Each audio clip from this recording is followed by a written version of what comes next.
इसी बात करते हैं कराची के ऊपर। इस दौरान कराची में मैंने खूब इंजॉय किया, और गर्मी के बावजूद मेरे दोस्तों ने, मेरे प्यारे दोस्तों ने, ख़ासतौर सोशल मीडिया के दोस्तों ने मुझे मेरे साथ टाइम गुजारा, मुझे वक्त दिया, उनकी मेहरबानी। तो तकरीबन हर शाम और रात 2 खाने मुझे खाने पड़े, एक शाम का, एक रात का। इसके अंदर मुख्तलिफ लोग इसमें शामिल रहे, मुख्तलिफ ग्रुप से मेरी मुलाकातें हुई, और खाने हमने खूब सारे खाए। और सबसे अहम बात थी जंग के हवाले से थी कि जंग के बाद अगला दिन, जैसी जंग पहले दिन जो ये हमले शुरू हुए, जब पाकिस्तान ने जवाबी हमले किए हैं, उसके जवाब में फिर इंडिया की तरफ से ज़बरदस्त रिस्पांस की उम्मीद थी। तो उस दिन हम वहीं जाके बैठे जहां 1971 में इन्होंने पहली रात बमबारी की थी। वो था कराची पोर्ट। कराची पोर्ट पे जहाँ ऑयल टैंकर है उनके साय में, वहां पर एक कोई मछली बेचने वाला मशहूर है, मेरे नाम जहन में आ रहा है, कोई बंगाली मछली बेचने वाला है, जिसकी इतनी ज़बरदस्त मछली चलती है कि सुना है कि छुट्टी के दिन वहां पर, यानी मेन जो कैमाड़ी रोड है, डॉक्स रोड है, वहां से जो लेफ्ट पे टर्निंग है, वहां से जगह नहीं मिलती पार्किंग की और सीटों की। तो उसकी वो मछली खाने हम गए थे, जो कि मुझे पसंद नहीं आई है। बहरहाल हमने वहाँ खाई, और हम वहाँ बिल्कुल साय में बैठे थे कि अगर इंडिया ने कोई अटैक किया तो सबसे पहला टारगेट ये होगा। तो वो भी मैंने एंजॉय किया। उसके बाद हमने वो नॉर्थ कराची का कोई पुलाव था, वो मुझे खादिर ने खिलाया। फिर हमारे खादिर हमारे के लोग हैं, चार पाँच लोग, इनके लोग सब, इनके साथ मैं गया। इन्होंने, हमने मज़ेदार हलीम पे तो मैं हलीम में रोटी खाता ही रहता हूँ, लेकिन हमने वहाँ पर वहाँ की नहारी और दूसरी चीज़ें चेक की, जैसे उस्मानी थे। अच्छा, उसके बाद हमने जूस वगैरह भी पिया। फिर हम प्रेस क्लब गए। प्रेस क्लब में हमारे साफ़ी दोस्त थे ताहिर नूर, उन्होंने वहाँ का खौरमा खिलाया, जो कि वाकई मैं समझता हूँ द बेस्ट खाना इस वक्त जो मिल रहा है वो प्रेस क्लब में मिल रहा है। इतना अच्छा खाना हमने खाया नहीं। और खैर, इस तरह ये प्रीमियर कोई हैं कबाब वाले, ये आयशा मंजिल के चौक पे, वहाँ हमने एंजॉय किया, अच्छा खाना था।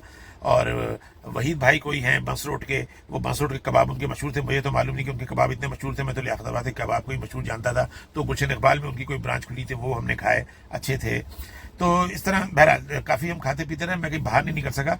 कराची की हालत, अब आप कहते हैं तो देखें, कराची की हालत नहीं है उतनी ख़राब जितनी कही जाती है, और जितनी ख़राब है उसमें हमारा उन लोगों से ज्यादा हाथ है जिनको हम मुसलसल गालियां देते रहते हैं। देखिए, मैं अभी आपको ये अपना कराची, ये अपने मोहल्ला दिखाता हूँ ना, ये मैं आयशा मंजिल से लेके अपने गुलबर्ग की तरफ आता हूँ, प्याला होटल तक जाता हूँ। आप ये देखें और मुझे बताएं क्या मसला है। अच्छा, ये आयशा मंजिल का पुल है। आयशा मंजिल का पुल है, नीचे जो क्रॉस सेक्शन है वो एक तरफ ताहिर विला जाता है और एक तरफ मुक्का चौक की तरफ जाता है, 90 की तरफ। तो आप देखें, ये पुल पे ट्रैफिक अगर तरीके से चलता रहे तो माकूल ट्रैफिक है, ज़्यादा नहीं है। हालांकि ये तकरीबन शाम का टाइम है, यानी 3 साढ़े 3 बजे का टाइम है। और आप यानी ऐसा कोई टूट फूट का शिकार रोड नहीं है। ये लें, ये हम नीचे भी उतर गए हैं, और अब ये उल्टे हाथ की तरफ वो नई बिल्डिंगें जो अचानक कायम हो गई। यहाँ पर पहले तो सिर्फ बंगलोज थे, आपको पता है। अब यहाँ KFC भी आ गया है, अब यहाँ बिन हाशिम भी है, अब यहाँ पर आपका चेज भी है, और इस तरह एक रश वाला इलाका ही हो गया है। लेकिन रोड पे आप अफराद देखें, साफ़ सुथरा रोड चल रहा है। मोटरसाइकिल वाले अब वही हम ही लोग हैं, गलत सलत गाड़ी चला रहे हैं। तो इसमें तो कोई पुलिस अब कहाँ तक आके पकड़ेगी। चमकता हुआ, शाइनिंग करता हुआ रोड है, सीधा सोहराब की तरफ जा रहा है। ये मल्टी स्टोरी बिल्डिंग इस पे बन रही हैं, जो कि अब देखें ना, ये सब चीज़ें, यहाँ का इंफ्रास्ट्रक्चर ये यहाँ नहीं होना चाहिए थे, लेकिन यहाँ हैं, बन रहे हैं, तरक्की हो रही है ना। लोग, आबादी का दबाव भी है, और रहने के लिए जगहें भी चाहिए। तो इस तरह ये सामने वाटर पंप आ रहा है। यहाँ पर ये खान ब्रोस्ट, अभी मेरे ख्याल से उल्टे हाथ पे अभी आने वाला है। तो खान ब्रोस्ट आएगा, इसके बाद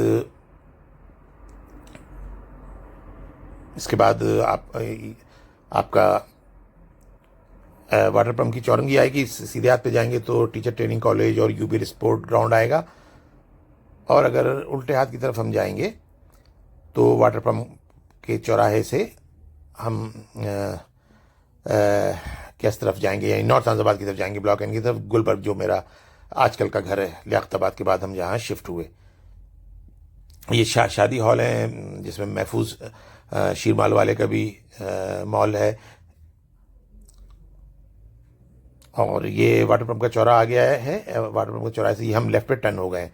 ये रोड सीधा नॉर्थ आज़ाबाद ब्लॉक एन की तरफ जा रहा है। सेरेना टावर जहाँ पर मोबाइल मार्केट है वो भी वहीं है। ये इस वक्त उल्टे हाथ पे जो एक मस्जिद है वाटर पंप के चौराहे पे, और साथ लकड़ियों और बांसों की दुकान है। फिर वो मशहूर तरबूज वाला आपको उल्टे हाथ पे दिख रहा होगा, तेज़ी से निकल जाते हैं। वैसे तो हम ये देखें, इसके इश्तिहार भी लगा रही है, ये देखें ये तरबूज का शक्ल। और यहाँ पर देखें अब ये रोड साफ़ सुथरा है, कितना क्लीन है, बताइए क्या मसला है। और ये गटर को भी ढका हुआ है, गटर है, कैसा चमकता हुआ रोड है। अब ये खामखा गड़े बड़े की कहानियाँ आप सुनते रहें लोगों से। ये चारों तरफ, दोनों तरफ स्कूल और हॉस्पिटल हैं यहाँ पर। पहले शादी हॉल भी कुछ थे, उनमें से कुछ को शायद बंद करवा दिया गया है। ये हमारा वो रोड है जो गुलबर्ग की तरफ जा रहा है। और सीधे हाथ की तरफ जो है ब्लॉक 17 है और उल्टे हाथ की तरफ ब्लॉक 13 चल रहा है।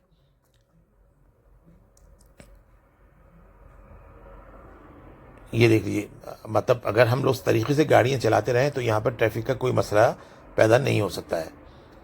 यहाँ पर पहले इसके गैस के बहुत स्टेशन थे, लेकिन अब पेट्रोल पंप बन गए हैं यहाँ पर।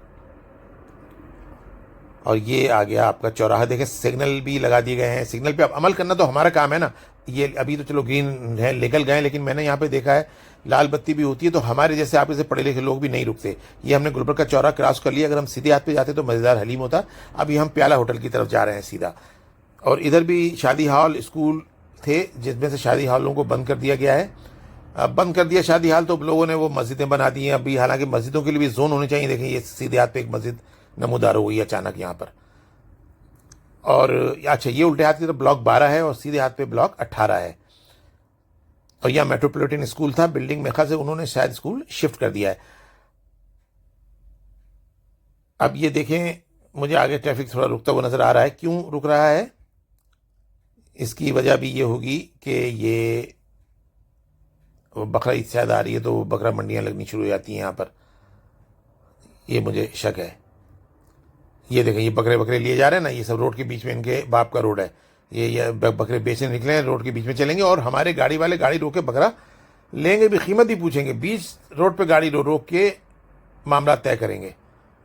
ये अच्छा, ये मैं आपको बताऊं, ये आगे जो नाला आएगा प्याला होटल से पहले, उस नाले के ऊपर भी लियारी एक्सप्रेसवे की तरह एक्सप्रेसवे की तामीर हो रही है, जिससे सोराबकोट तो नहीं, अपना नागन चौरंगी के पास से या जो पावर हाउस था वहाँ से रास्ता निकलेगा जो सीधा लियाकतबाद वगैरह आसानी से जा सकेगा।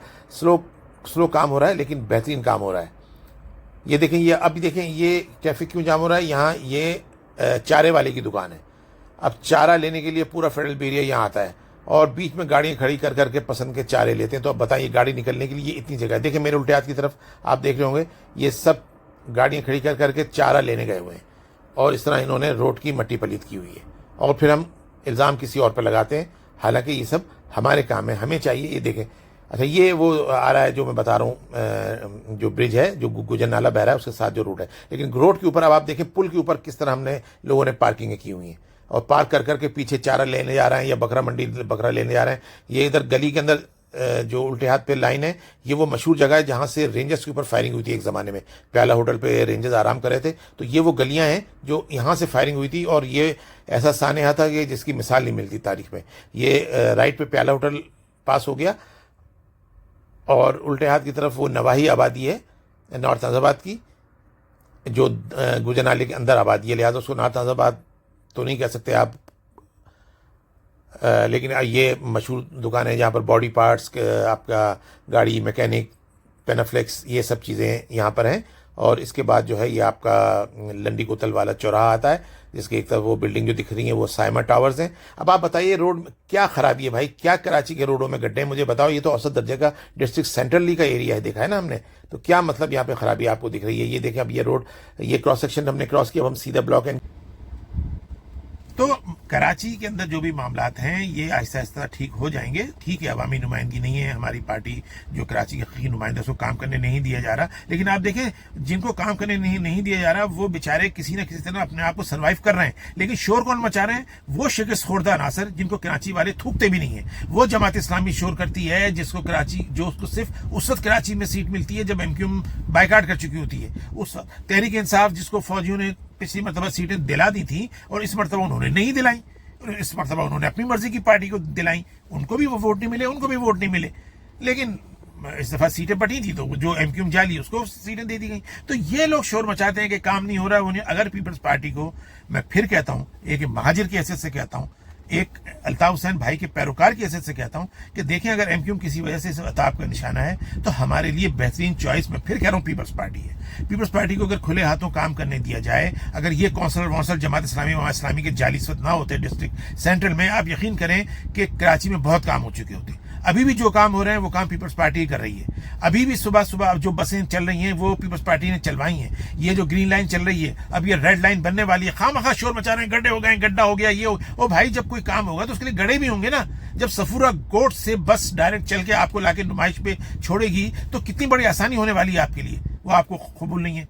और कितने लोग इस वक्त फैजियाब हो रहे हैं कि वाटर पंप के पास यानी सुराब बोर्ड से जो बस चलती है, एयर कंडीशन बस, सीधा टावर तक जाती है। एयर कंडीशन बस 40 रुपए किराया टोटल लेती है। खवातीन का उसमें शानदार कंपार्टमेंट है। हर 8 मिनट के अंदर एक बस आ रही है। रोना रोना रोना रोना, भाई काम करने दो। पीपल्स पार्टी के इस वक्त हाथ मजबूत करो, जब हमारा वक्त आएगा तो आ जाएगा। लेकिन खुदा के लिए जमात इस्लामी वाले, तहरीक इंसाफ वाले, जाली एमक्यूएम वाले, इन लोगों के प्रोपेगेंडे से, और वो कराची का एक तबका है जो सिर्फ रोता है, वो हर दौर में रोता था। मैं उनको हर दौर में रोता हुआ देख रहा हूँ। जब एमक्यूएम उरूज पे थी, जब एमक्यूएम काम करा रही थी, वो लोग तब भी रो रहे थे, वो आज भी रो रहे हैं। अब मुख्तलिफ ग्रुप बना के सोशल मीडिया आ गया तो जाली वीडियो, जाली फड्डे दिखा के, जाली हंगामे दिखा के, जाली गड्ढे दिखा के। मैंने आपको दिखा दिया मेरे घर, मैंने पिछले मतलब एयरपोर्ट से लेके अपने घर तक का रास्ता दिखाया था। इस मरतबा आशा मंदिर से लेके प्याला होटल वगैरह तक का भी आपने रास्ता देखा। Everything is fine. हमें खुद को सही होना चाहिए। हम अगर बेगम के साथ निकलें और मजेदार हलीम के सामने गाड़ी खड़ी कर दें और उससे हलीम लेने जाएं और बेगम गाड़ी में बैठी हुई टामक टुइयां मार रही हो, तो ये रोड तो 2 इंच का रह जाएगा ना। तो इसमें किसका कसूर है? क्या पुलिस आएगी वहां पर? और पुलिस को हम कितनी हम सुनते हैं। तो ये सब जो भी कराची में अगर कोई प्रॉब्लम्स हैं, ये सारे हमारे प्रॉब्लम है। लियाकताबाद को खारादर बना दिया है, किसने बनाया? हमने बनाया ना। हमारी लोग है ना, जो एक 80 गज के मकान पे जिसपे 2 या 2.5 मंजिलें होती थी ज्यादा। हम 90 में लियाकताबाद हमने छोड़ा है, 2.5 मंजिल का मकान था हमारा, सारे आसपास ऐसे थे। आज उसपे 7-7 मंजिलें बनी हुई हैं। तो भाई इंफ्रास्ट्रक्चर का क्या होगा? तबाही होगा ना। तो वो हो रहा है, कोई रोकने वाला नहीं है। पीपल्स पार्टी की हम सुनते नहीं है, पुलिस से हम घबराते नहीं है, फौज हमारे लिए कोई मायने नहीं रखती। तो फिर यही होगा जो हो रहा है। तो मेरा ख्याल है कि जनरली सब कुछ सही है। पाकिस्तान इस वक्त बेहतरीन ट्रैक पे है। अगर ये चलता रहा तो आपने देखा, दिफाई हवालों से भी सब बुरा भला कहते थे, इन्होंने काम दिखा दिया। सियासी हवालों से भी जो आसिम मुनीर साहब हैं, इनके साथ अच्छा कोऑर्डिनेशन चल रहा है। महाजनों को की क़यादत को आगे आने की जरूरत है, जिसको देखें, जिसका मैं हर जगह जिक्र करता हूँ। मैं जब सुप्रीम कोर्ट गया था, वहाँ के साफियों के साथ बैठा, मैंने वहाँ भी एक ही जिक्र किया ना कि भाई आप कराची के बारे में गौर करें। अभी भी मेरी जहाँ जहाँ मुलाकात होती है, हम कराची के बारे में ही बात करते हैं कि कराची को उसका हक दिया जाए, जमहूरी तौर पर भी और इंफ्रास्ट्रक्चर के तौर पे भी, जो कि देनी मजबूरी है, देनी पड़ेगी। कराची को तरक्की दिए बगैर ना पाकिस्तान तरक्की कर सकता है, ना सिंध तरक्की कर सकता है। हम लोगों को खुद भी अब सामने आना होगा। सामने आके कोई नारे नहीं लगाने, अपने घरों का ख्याल करना होगा। हमें गलत काम नहीं करने होंगे, हमें सिग्नल नहीं तोड़ने होंगे, हमें गलत पार्किंग नहीं करनी होंगी, हमें रिश्वत देके हर काम नहीं कराने होंगे। बस इतनी सी बात है।